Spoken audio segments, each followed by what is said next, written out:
All right, let's dive in. Today, we are pulling back the curtain on something a lot of us are living with, maybe without even knowing it, the invisible manager. I'm talking about productivity monitoring software. And our guide for this journey is an incredible, in-depth report from the tech research firm Virtualization Options LLC, which shows just how much these tools are changing the way we work. So let's just start with one number from that report, because it's a big one: 78%. That is how many companies are now using some kind of employee monitoring. This isn't some fringe tech anymore. It's totally mainstream. And chances are, it's a part of your work life right now. So what exactly is this stuff? Now, that definition sounds pretty straightforward, right? But the reality is way more complex. These things have evolved so far beyond just, tracking your hours. We're talking about sophisticated systems that can analyze every single click, every keystroke, your entire digital day. It's no wonder the report says this market is growing by a wild 27% every single year. Okay, so why is this exploding? What's the big draw? Well, it all starts with what these systems promise to deliver. It's a pretty powerful sales pitch. I mean, look at these numbers. Vendors are out there promising, on average, a 22% boost in productivity, a 37% cut in what they call time theft, and getting projects out the door 28% faster. If you're running a business, those are absolutely game-changing numbers. And while the report is very clear that these are vendor claims, you can see why that promise of total efficiency is just so tempting. So how do they even do it? Well, it usually starts with the basics, right? Tracking your active time versus your idle time. But then it starts adding layers. It watches what apps and websites you're using. Then it starts analyzing your work patterns, looking for anything out of the ordinary. And finally, it crunches all of that data into a single, simple productivity score. It's like building a super detailed picture of your day, piece by piece. But of course, there's always a catch. That promise comes with a price. And the report makes it very clear that the price is a level of surveillance that is just unprecedented. So let's flip the coin and look at the other side. This is where it gets really intense. We're talking way beyond just which websites you visited. We're talking about webcam monitoring, sometimes with facial recognition, keystroke logging that captures literally everything you type. Some even have audio capture, listening in through your computer's mic.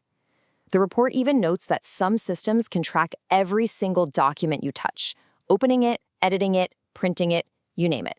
And this leads us to the biggest paradox of all, which this quote from the report just nails. All of that surveillance has a very real psychological cost. It dials up stress, it can kill creativity, and it completely erodes trust. And here's the kicker, the ultimate irony.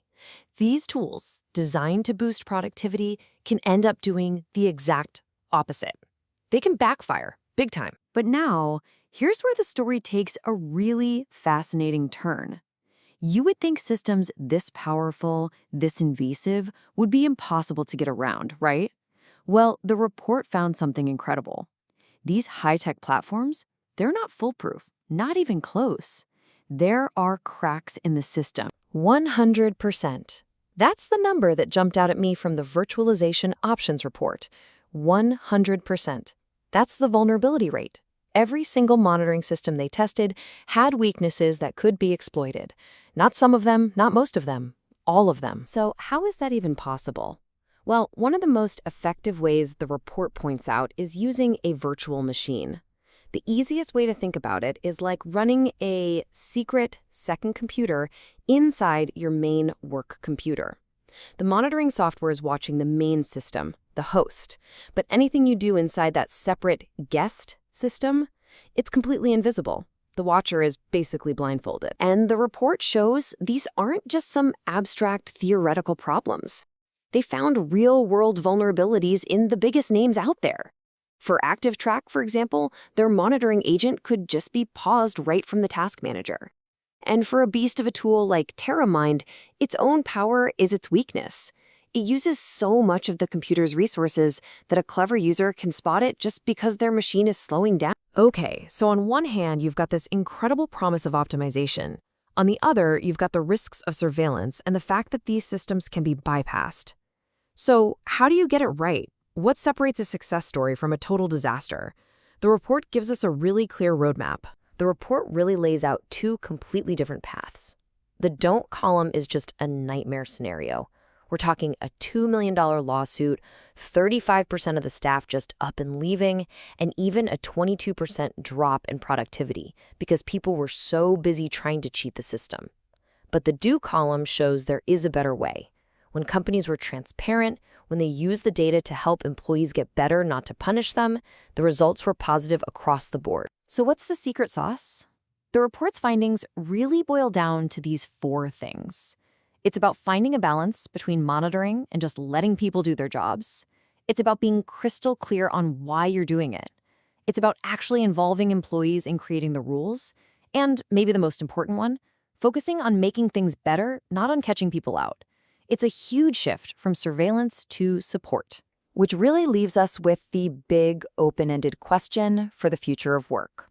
As this technology gets even smarter, and it will, it's gonna force a choice. Are we all going to work harder, or are we just going to find smarter ways to hide?